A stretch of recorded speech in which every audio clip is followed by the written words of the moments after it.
Ang isang simple ngunit pinakamahalagang tanong na maaaring itanong ng sino man ay, paano ako tayong lahat maliligtas? Ito ay tumutukoy sa buhay na walang hanggan pagkatapos ng buhay na pansamantala sa mundo. Wala nang mas mahalaga pang isyu kaysa sa ating patutunguhan pagkatapos ng ating kamatayan sa lupa. Salamat na ang Biblia ay may malinaw na katuruan kung paano maliligtas ang sinuman. Bago po tayo ako sa paano ako tayong lahat maliligtas. Bakit po ba kailangan nating lahat maliligtas? Anong dahilan? Tayong lahat ay nagkasala. Roma Kapitulo 3 versikulo 23 sapagkat ang lahat ay nagkasala, at walang sino mang nakaabot sa kaluwalhatian ng Diyos. 2. Tayong lahat ay ipinanganak na makasalanan. Awit Kapitulo 51 versikulo 5 narito, ako'y inanyuan sa kasamaan, at sa kasalanan ay ipinaglihi ako ng aking ina. 3. Pinili nating lahat na magkasala. Mangangaral Kapitulo 7 versikulo 20, walang taong nabuhay sa daigdig na gumagawa ng mabuti at hindi nagkakasala. Unang Juan Kapitulo 1 versikulo 8, kung sinasabi nating tayo'y walang kasalanan, dinadaya natin ang ating sarili at wala sa atin ang katotohanan.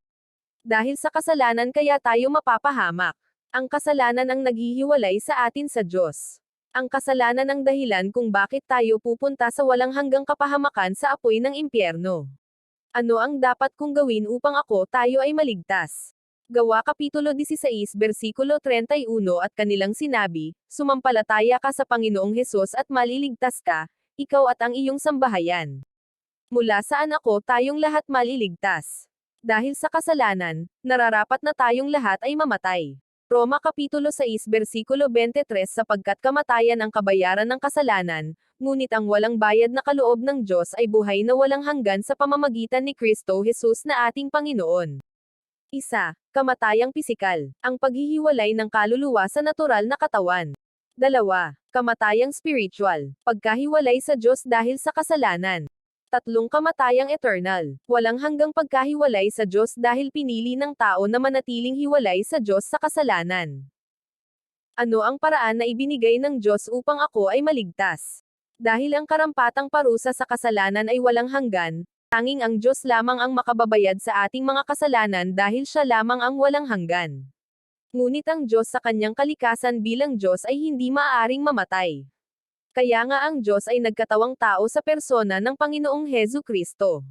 Naging tunay na tao ang Diyos, nakipamuhay sa mundo ng mga tao at itinuro sa atin kung paano tayo maliligtas. Nang tanggihan ng mga tao ang kanyang mensahe at hatulan siya ng kamatayan, kusang loob niyang ibinigay ang kanyang sarili at pumayag na ipako siya sa krus. Dahil naging tunay na tao si Jesus, maaari siyang mamatay sa pisikal, at dahil tunay na Diyos din naman si Jesus, walang hanggan ang katumbas na halaga ng kanyang kamatayan. Ang kamatayan ni Jesus sa krus ang perpekto at kumpletong pambayad sa ating mga kasalanan. Unang Juan Kapitulo 2 versikulo 2. Inako niya ang parusa na tayo ang dapat tumanggap. Ang pagkabuhay na mag-uli ni Jesus ang nagpapatunay na ang kanyang kamatayan ay sapat na pambayad at perpektong handog para sa ating mga kasalanan. Dahil ginawa na ng Diyos ang lahat. Ano ang dapat nating gawin upang maliligtas tayo sa kamatayang spiritual at kamatayang walang hanggang? Gagawin mo ay tanggapin sa pamamagitan ng pananampalataya ang iniaalok niyang kaligtasan. Efeso Kapitulo 2 versikulo 8 hanggang 9 sapagkat dahil sa kagandahang loob ng Diyos kayo ay naligtas sa pamamagitan ng pananampalataya, at ito'y kaloob ng Diyos at hindi mula sa inyong sarili, hindi ito bunga ng inyong mga gawa kaya't walang maipagmamalaki ang sinuman. Magsisi ka sa iyong mga kasalanan sa Diyos. Ay lagak mo ng buong buo ang iyong pananampalataya kay Jesus lamang at tanggapin na ang kamatayan niya ang perpektong kabayaran para sa iyong mga kasalanan. Manampalataya ka sa Kanya upang hindi mapahamak ang iyong kaluluwa.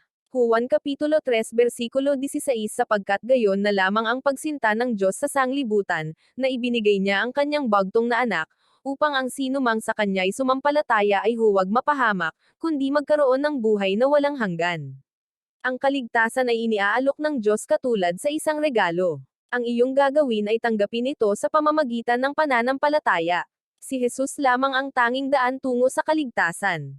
Juan Kapitulo 14 versikulo 6 sinabi sa kanya ni Jesus, ako ang daan, at ang katotohanan, at ang buhay, sino man ay di makaparuroon sa Ama, kundi sa pamamagitan ko.